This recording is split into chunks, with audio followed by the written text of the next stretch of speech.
all-white school in Little Rock, Arkansas. They talked about what they could do.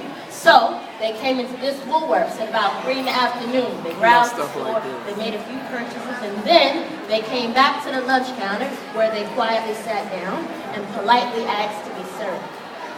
When refused, they continued to sit there, quietly and peacefully. Not very shocking, right? Yeah, well, you wouldn't think it would be because it's 1960. 1960.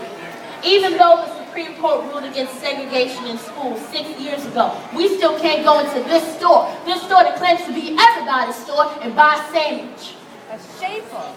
We can't even eat from one of these menus here. Take a look at these. And they have some pretty good deals too. Banana split 39 cents. That's not bad. That's my kind of deal right there. So, it was 4 years ago that Rosa Parks sat down at that bus in Montgomery, but today at this Woolworths, we have to go to the colored stand-up counter in the back. So these 4 young men, you should all know their names.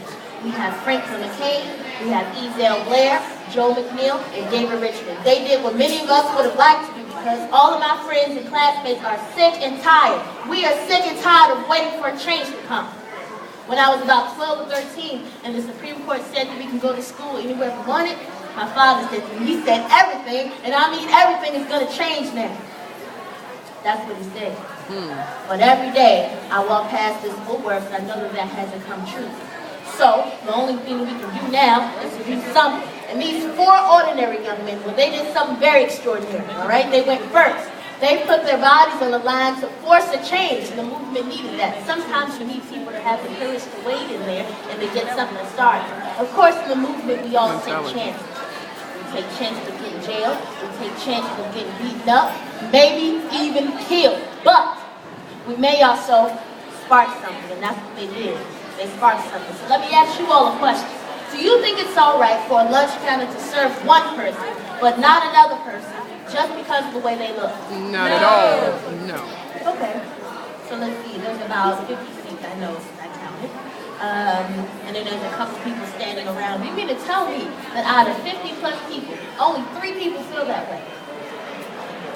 Okay, I'll ask the question again because maybe I'm a little too timid. I understand. I'm soft-spoken sometimes. Do you think it's all right for a lunch counter to serve one person, but not another person, just because of the way they look? No! Well, okay, I can buy that. I'll take that. So let's see, how do we solve this? We have a lunch counter for whites over here, and then a lunch counter for blacks in the back somewhere. That solves the problem, right? Not at all. Why? Ain't sitting in no back. Because it's still segregated, and it's not fair. Well, a lot of things in life aren't fair. I wanted to be shorter because I think short people are kind of cute. But I ended up being 5'10", so that didn't really work out in my favor. So a lot of things in life are not fair. But why do we need to change this? Why is this not fair? Inequity of justice. Inequity of justice. Well, yeah. Yeah, that's very eloquently put.